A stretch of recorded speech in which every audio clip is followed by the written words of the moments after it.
You gotta love to ski. More than anything in the world, you gotta love to ski. If you don't love to ski, you don't do the job. Absolutely.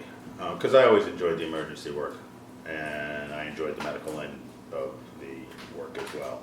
I'll get out early in the morning and get up before the other patrollers do and take a snowmobile ride up, and you can just see the sun rising. It's spectacular. So, you know, being a part of a team that gets to help I've always enjoyed that aspect.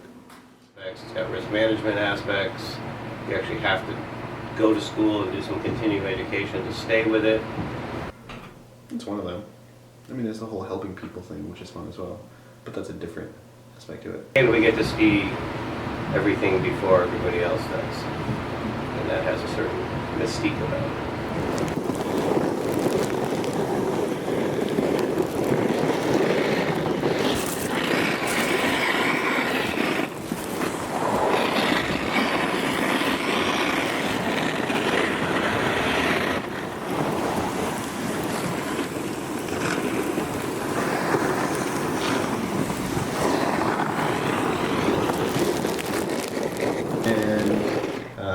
Go over, figure out what trails are open and whatnot, and then head up and start doing openings. So just getting signs out where they're supposed to be, bamboo where they're supposed to be,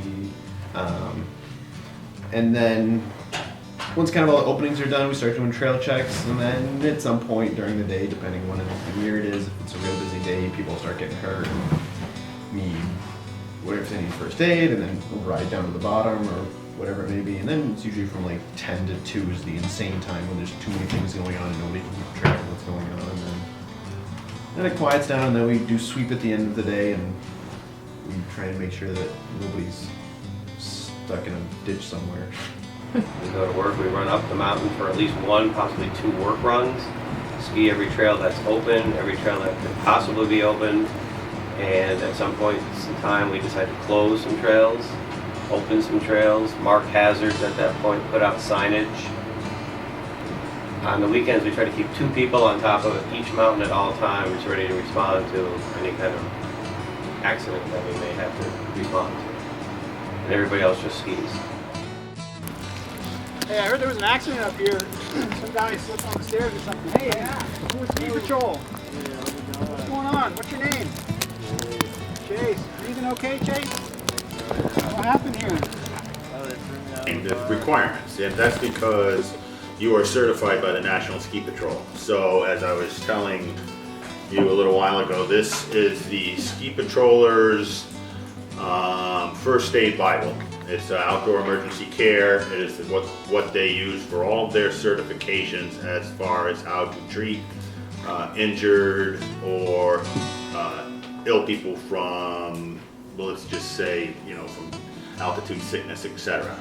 It also teaches them how to deal with environmental problems, geography problems, or geographical problems, etc. And how to improvise with splints, and many different items along that nature too. I took an outdoor emergency care class at Okemo, which it's similar to an EMT, but it's just way more trauma focused than medical, because it's all trauma. You see these people breaking bones. 1 weekend a month, like the Saturday and the Sunday for 8 to 5 or something, and then there was a test at the end to get certified.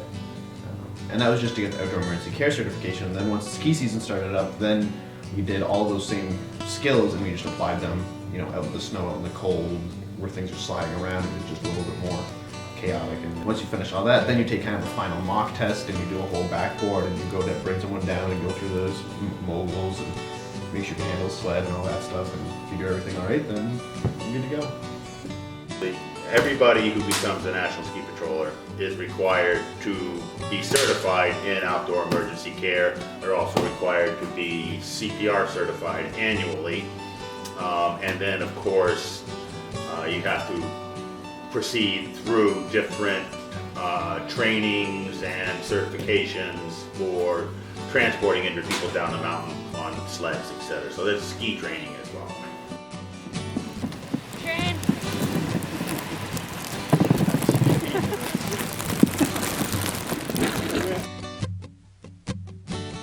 Early on, people tend to have some butterflies, but they're always being mentored by somebody who has a lot more experience.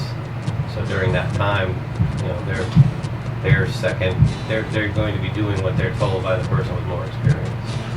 And it becomes habit, you know, you just react.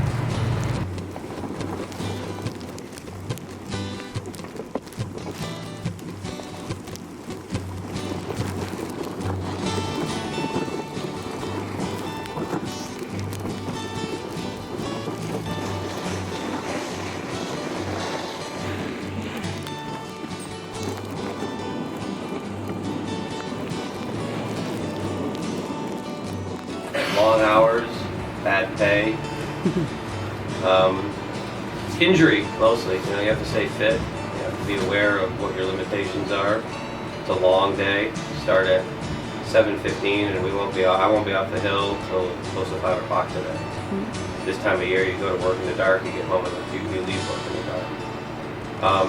Cold. You have to be aware of frostbite, hypothermia, and then just bone injuries, ligament injuries, muscle injuries. What would you have done differently? I think I would have. Well, I think I would have gotten on the head faster since there were two of us. Okay. Yeah.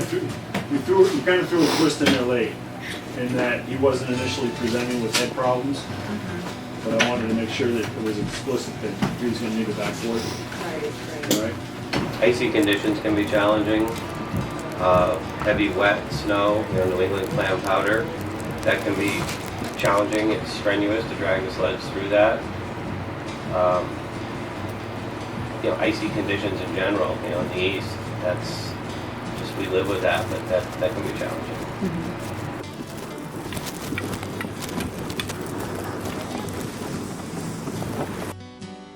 Well, I was very interested in skiing, of course, and it was at a time when Carly and Tommy, my children, were learning how to ski. So we went over to Yawgoo to learn lessons, etc. And I kind of figured out while I was over there that I could be a ski patroller over there and maybe get some skiing for my children as well. That didn't work out so well because all I did was tend to injured people the entire time I was there, because Yawgoo being a little ice bump that it is. There are a lot of different personalities, to say the least. There's a lot of very interesting, funny people, but it's really people from a lot of different walks of life, which is sort of cool.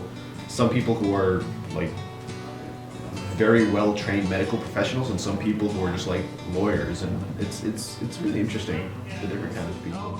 Those mornings where we've gotten 12 plus inches of snow, and no one's on the hill but you, and you don't have any work to do, so you can just ski. That's the favorite part. Oh yeah, getting a really big paycheck every week.